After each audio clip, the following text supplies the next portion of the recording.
Biografi B.J. Habibie diawali dengan masa kecil beliau. B.J. Habibie lahir di Parepare pada 25 Juni 1936 dengan nama Baharudin Yusuf Habibie.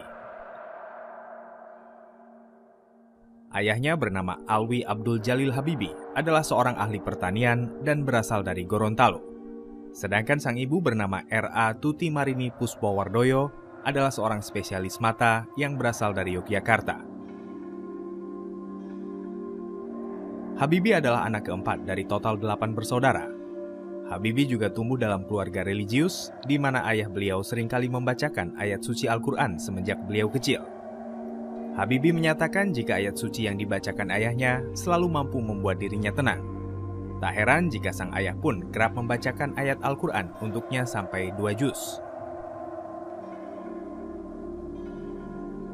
Kebiasaannya sejak kecil yang sering mendengarkan Al-Quran memberikan pengaruh yang positif pada dirinya, sehingga ketika Habibie kecil usia 3 tahun, dirinya sudah mampu membaca Al-Quran dengan lancar.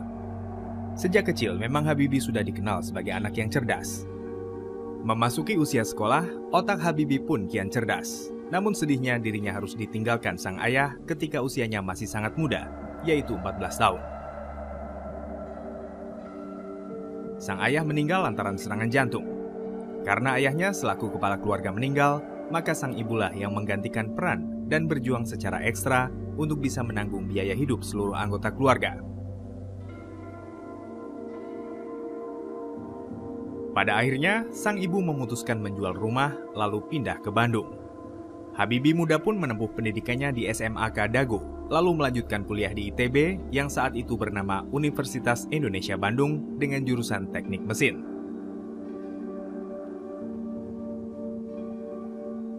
Belum selesai kuliahnya di ITB, beliau kemudian mendapatkan beasiswa dari Mendikbud saat itu untuk bisa melanjutkan pendidikannya di Jerman. Di saat pemerintahan Presiden Soekarno saat itu, pemerintah sedang banyak membiayai para anak bangsa untuk bisa bersekolah ke luar negeri agar bisa menimba ilmu di sana.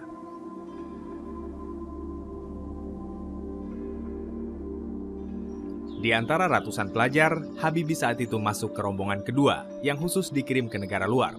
Di Jerman, Habibie bersekolah di Rhein-Westfalen-Aachen Technische Hochschule dengan jurusan teknik penerbangan spesialisasi konstruksi pesawat terbang. Pendidikan Habibie di luar negeri ini bukanlah kursus yang kilat, namun memang pendidikan bertahun-tahun dan disambi dengan bekerja secara praktik. Awalnya Habibie hanya tertarik untuk membangun pesawat komersial sesuai ide Presiden Soekarno saat itu, yang kemudian memunculkan perusahaan PT PAL dan salah satunya IPTN. Sampai di Jerman, Habibie memang telah bertekad kuat untuk bisa sukses nantinya, karena melihat jerih payah dari sang ibu dalam membiayai pendidikan hingga kehidupannya. Di tahun 55, mahasiswa Indonesia yang sedang belajar di sana diberikan beasiswa penuh, dan di antara teman yang lain, hanya Habibie lah yang punya paspor swasta atau paspor hijau. Di tahun 1960, beliau mampu mendapatkan gelar diploma engineer di Jerman dari Technische Hochschule, dan predikatnya adalah cum laude atau sempurna dengan nilai rata-rata 9,5. Kemudian, beliau pun mendaftarkan diri bekerja di firma Talbot yang merupakan industri kereta api di Jerman. Saat itu, firma Talbot tersebut sedang butuh wagon dengan volume yang besar. Hal ini lantaran wagon itu akan mengangkut barang ringan dengan volume yang besar. Talbot butuh wagon dengan jumlah 1.000 dan mendapati persoalan ini. Maka Habibie berusaha mengaplikasikan cara konstruksi dalam membuat sayap pesawat terbang, lalu diterapkan pada wagon yang ternyata membuahkan hasil. Studinya pun dilanjutkan hingga meraih gelar doktor. Di tahun 62, B.J. Habibie menikah dengan Hasri Ainun Habibie, lalu memboyongnya ke Jerman. Hidupnya saat itu begitu sulit, di mana beliau seringkali harus berjalan kaki ke tempat kerja yang jaraknya jauh, demi menghemat dalam pengeluaran keuangannya.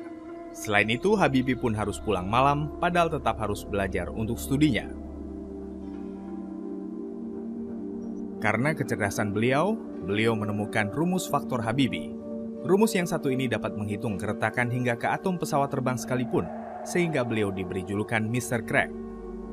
Di tahun 67, B.J. Habibie mendapatkan gelar Profesor Kehormatan atau Guru Besar dari ITB.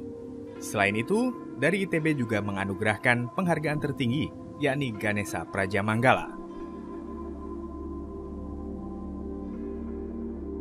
Dengan segala kejeniusan yang dimilikinya, tak heran jika beliau mendapatkan banyak pengakuan dari lembaga kelas internasional. Salah satunya adalah penghargaan yang amat bergengsi, yaitu Edward Warner Award atau Award von Karman, di mana penghargaan ini hampir setara dengan penghargaan hadiah Nobel. Di Indonesia sendiri, Habibie kemudian menjabat sebagai Menteri Negara Ristek atau Kepala BPPT selama 20 tahun dan memimpin perusahaan BUMN industri strategis selama 10 tahun. Tahun 95, beliau berhasil memimpin proyek pembuatan pesawat yang diberi nama N250 Gatot Kaca, di mana menjadi pesawat yang dibuat pertama kali oleh Indonesia.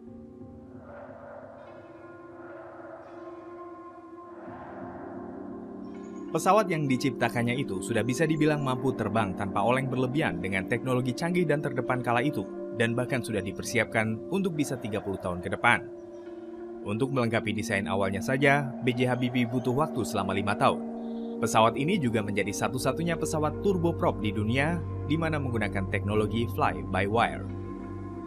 Di bawah komando B.J. Habibie, IPTN berhasil mempekerjakan hingga 16.000 orang.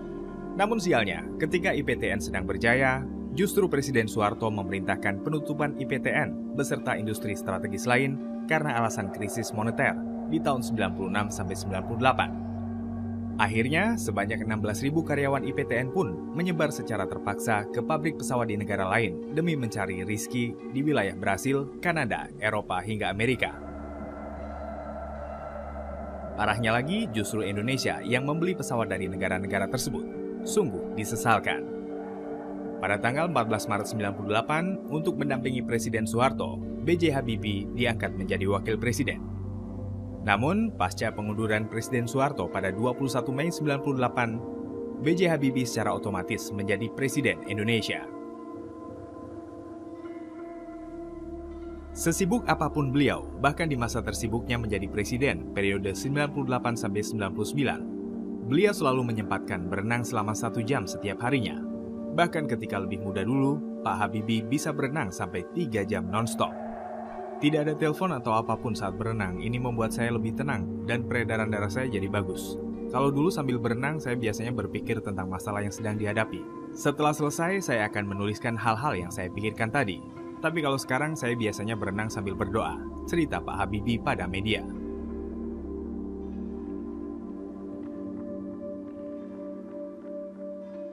Beliau juga punya kebiasaan untuk bangun super pagi. Pada dini hari, beliau rutin bangun untuk ibadah sholat malam. Ia juga memulai hari dengan sholat subuh. Kedisiplinan waktu Pak Habibie juga terlihat dari kebiasaannya beribadah. Founder dari The Habibie Center dan berbagai organisasi sosial ini tidak pernah lalai dari kewajibannya kepada Tuhan gara-gara alasan seperti sibuk, malas, lupa, apalagi keasikan dengan HP.